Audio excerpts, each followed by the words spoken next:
Our first speaker I'd like to introduce is Casey Butler. She's the account manager for Hudson RPO. Casey will be presenting findings from an upcoming study on engagement techniques hiring managers claim are effective versus what active and passive candidates want. Casey?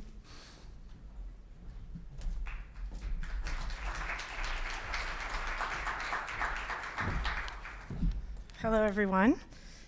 All right, let me just get this. So yes, we were really blessed with the time slot right before lunch, and we're even late, so that's even better. So I'm sure you're all really hungry. I'll try to make up a bit of time here for you. So just to start, about the candidate engagement study. It was a global study, or it is a global study on candidate engagement expectations and engagement preferences. It's a joint study between Hudson and SharedXpertise. The study also included recruiter surveys to gauge recruiter beliefs versus candidate preferences. 4,200 candidates worldwide and 153 recruiters completed the web-based questionnaires. For this presentation in particular, we're going to focus on North American results. This information hasn't been shared anywhere else, and the full study will be published in September. So let's start first by defining the difference between active and passive candidates. So active candidates, aggressively looking or casually looking a few times per week. Passive, reaching out to a personal network, open to talking with a recruiter, or completely satisfied or did not want to move. We pulled these definitions from a LinkedIn study on job seeking status. So active candidates make up 25% of the US workforce, which is 63 million workers, and passive candidates make up 75%, 190 million workers. So why won't candidates answer me? So I think it's becoming harder and harder to get passive candidates to respond to recruitment outreach, which is really frustrating a lot of recruiters. That was the driver behind this particular study. What is it they really want and expect? The ironic thing is that candidates have complained forever and ever that recruiters tend to go silent on them. And now we are getting a little taste of our own medicine. So what do? This knocked 3 times. So the majority of recruiters believe passive candidates are better in quality than active candidates. 82.6% of recruiters felt they had to be more aggressive when recruiting passive candidates. Recruiters said it takes an average of 3 attempted contacts before a passive candidate becomes active. Now, this is just the tip of the iceberg. We still need to get them interested in our organization and our job. The 3 attempted contacts shouldn't be telling them about the job because we don't even know what they want yet. It's really key, and I would recommend that when you're attempting to engage passive candidates, we should be sharing things about the industry that they're in, the function that they're in order to show that we're an expert in our field and in their field, so they'll trust us. Communication preferences. So as you can see here, 2 of the more popular ways to engage passive candidates and active candidates are through phone calls and through email. Interestingly enough, passive candidates, although aren't quite as open to phone calls throughout the process, it's still pretty high. And same with email communication. Actually, interestingly enough, passive candidates prefer email communication more than the active candidates. The passive candidate, I don't want to be contacted, so it better be good. This, to me, was the biggest aha moment. So I guess I wasn't surprised with the results, but I was surprised with what we were still continuing to do. Phone calls and personal emails are most effective, yet we're still sending in-mails. Is it an addiction? Are we addicted to LinkedIn? Can't we find the email address and phone number? Are we afraid to call the switchboard? Let's set ourselves apart and just do it. Also, as you notice, they talked about personalized emails. Form emails have to go. Customized email is essential in getting both active and passive candidates to respond. Over 85% of the respondents indicated that they would be more likely to respond, with nearly 2/3 of them much more likely to respond to a customized email.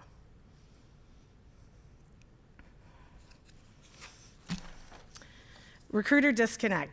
I would say this is the one thing after I read the initial findings that surprised me, because I myself, although a managing account, also recruit, I believe number one, recruiters ranked advancement opportunities as a number one for attracting passive candidates. Passive candidates, however, said work environment is the number one reason for attracting them to a new job opportunity.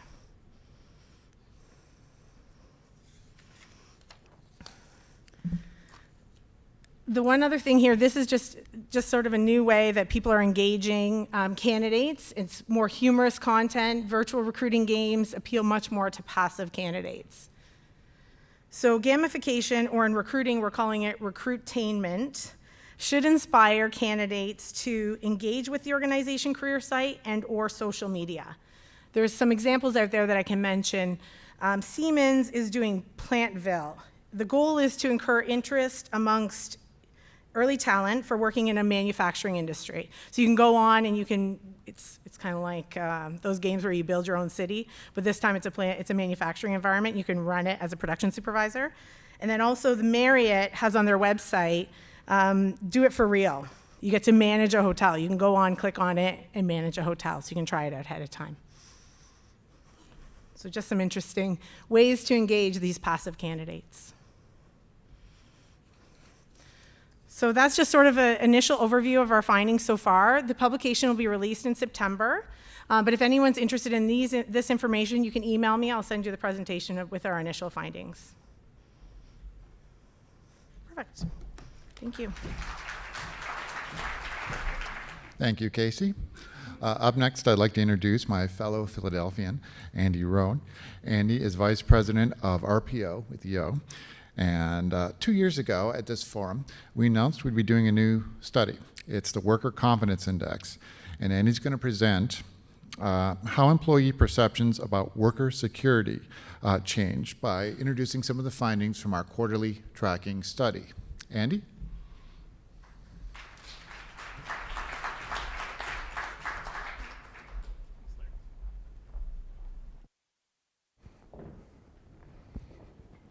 All right, good afternoon. It is afternoon. There's no lunch yet until you get through the research. Larry, thank you. My name is Andy Rohn. I'm the Vice President of RPO for the Yo Company. We're a leader in the exempt RPO space and a proud member of the HRO Today's Baker's Dozen. We've partnered with HRO Today to bring you the Workers' Confidence Index, which is a measurement of U.S. employment security from the perspective of employees. Now, to give you some background on this, the Workers' Confidence Index surveys over 12,000 employed workers over the age of 18. And we use a Likert-style scale, which means 1 is very poor, for example, or 5 is very favorable. And we ask 4 simple questions. We ask about involuntary job loss, the likelihood of a promotion, an anticipation of a raise of at least 3%, and trust in company leadership.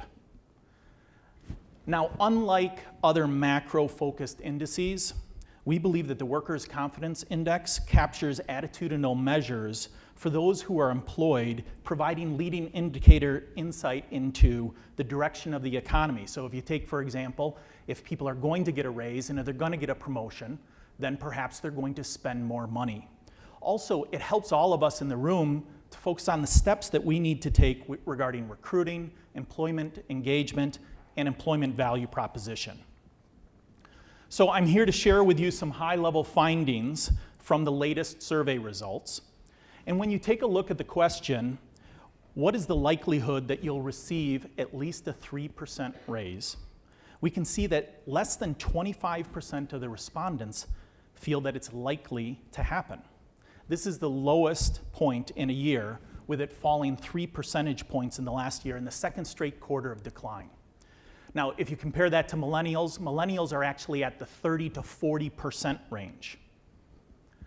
If you take a look at the next question, what's the likelihood that you'll lose your job? We can see that the trend is obviously down over the course of the last year, with 10.2% of men and 6.9% of women feeling that it's likely that they'll lose their job. So while there's more job security, when we combine the last two questions of the likelihood to get a raise as well as the likelihood to lose one's job, one has to ask yourself, do American workers feel like they're in dead-end jobs? And you can also take this and compare it to what's happening in the political environment today, or you can ask yourself, do I need to take any steps with employee engagement? The next question is, what's the likelihood of receiving a promotion? Men continue to lose confidence, with only 20% confident that they'll receive a promotion, and less than 16% of women are confident in their ability to receive a promotion. And you can see the trends for men continue to decline. And finally, we look at the trust in company leadership. Now, this is now down to the lowest levels since the inception of the survey, and 3 straight quarters of a decline, with less than 40% of individuals trusting in company leadership. And when we look deeper, we see that older and lower income individuals trust leadership less, and that millennials actually trust leaders at a higher rate of 50%. And if you look in the far right-hand corner, you can see that those who are 65 and older trust leadership the least. So for more details, and to download the whole report, and to get cuts of the information by race, gender, education, and income, please visit yo.com. Thank you.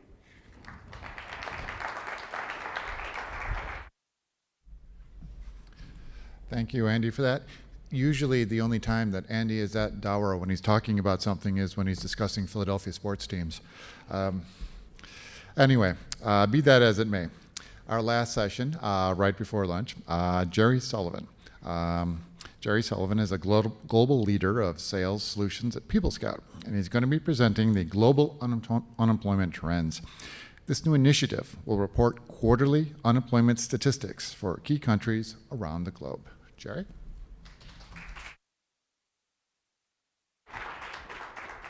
Thanks, Larry.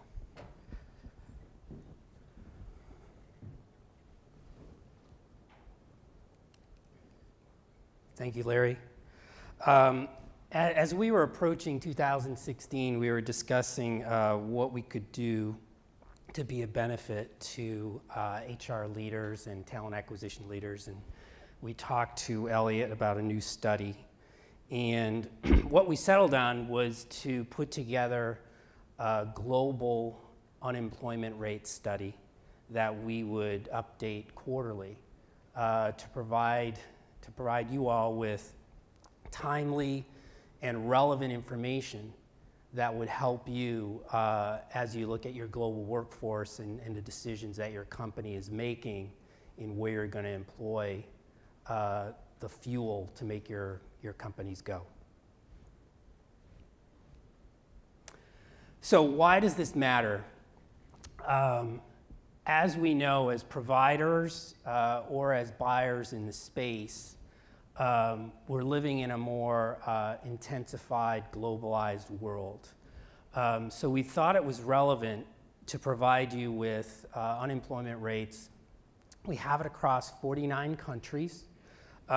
We're showing you the top segments today when you look at gross domestic product. But as you're interacting with your business customers, we thought that this would be very helpful for you to understand what countries are you going to do business in from a recruitment marketplace standpoint, and how does the unemployment rate affect those decisions, and how does it affect your approach, your strategy, and your tactics in those different countries. So one of the things that's extremely important as providers in this space is when we're getting together with our business customers, our HR customers, our talent acquisition clients, they're looking for us to bring some value-added information. Please don't just help me with my recruitment needs. Please bring me something I don't know, or please make something a little bit easier for me as I work in a really fast-paced world. So if you think about, being a freshman in college and are you going to take that calculus class or not, this is what we did on your behalf in bringing you this information. So this will help you stay more competitive relative to your competition. It's going to help you in understanding how you're going to attack that candidate marketplace in the US versus Canada versus Germany versus Latin America. And it's going to help you with timely information on how the unemployment rate is moving quarter by quarter in various parts of the world and how this can impact your business and your approach to recruiting. So how is this compiled? So what we did in working with Elliot and Larry and the HRO Today team is we identified 49 countries that we believe would be relevant for you. We then, in our first publishing of the study, which you see here, we chose those with the highest gross domestic product in various parts of the world, North America, Latin America, EMEA, et cetera. The GDP is really your broadest nationwide economic indicator of really the health of the economy in the various countries around the world. And then the unemployment rate. So this is the percentage of people in a workforce who are not employed and are actively looking for work. Now, as we approach the recruitment marketplace, we know as whether we're approaching it from an in-house standpoint or deploying strategic partners, we are all out trying to attract the gainfully employed to be top new talent for our companies. However, those who are unemployed are still very eligible to be qualified, especially for volume positions. And as we've worked here in Chicago with Skills for Chicagoland's Future, we had a dedicated and focused program that continues to really help the long-term unemployed from the Great Recession of 2008 find great employment and become top talent with client companies. So both of those pools are pools that you will continue to try to search in for your top talent. In this study as well, we will show you the trends of how the unemployment rate has moved quarter to quarter and what that could possibly mean to your business and the decisions that you'll make. So it gets a little bit drier here because these are the statistics. But you can see here in looking at the first quarter of 2016, you see in looking at North America, 4.9% in the US, 7.1% in Canada. I think we all probably have lived, through part of the story with Canada over the past few years, when you especially look at the oil patch areas, provinces of Canada. When they were really going at their peak, that unemployment rate was dipping nationally in Canada closer to 6%. You can see how that's changed a little bit now as different things have happened with oil and natural gas. We have the top 5 by GDP in Latin America, and you can see some fluctuations there just in the previous period when looking at Colombia. And you'll see as well that some of the countries, will have flat when you're comparing quarter to quarter, but still definitely relevant as you're looking to make certain strategic decisions for your organization. And as we look at EMEA, you can see here that these top 5, in this case, are just 20% of the entire population. When you do go to our website, which I will give to you in closing, you can access information for all 49 countries. And then when looking at Asia Pacific, you can see really relatively low unemployment in most of these areas with higher than the average there in Indonesia. And you can see this part of the world is becoming even more and more prominent when you look at where are globalized organizations putting their facilities and where are they employing new hires as they grow as an organization around the world. So again, why does this matter? Even though it's just one economic indicator, it is a significant indicator for you to have on a timely basis to know how you're going to attack the recruitment market.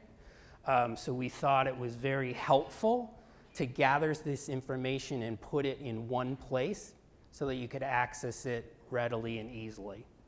And we hope that you find this valuable as you approach your recruiting needs now and into the future. So to access this information, you go to www.peoplescout.com/data, and you can sign up to receive this straight to your email box on a quarterly basis. We hope this is helpful for you. Please enjoy your time at the conference.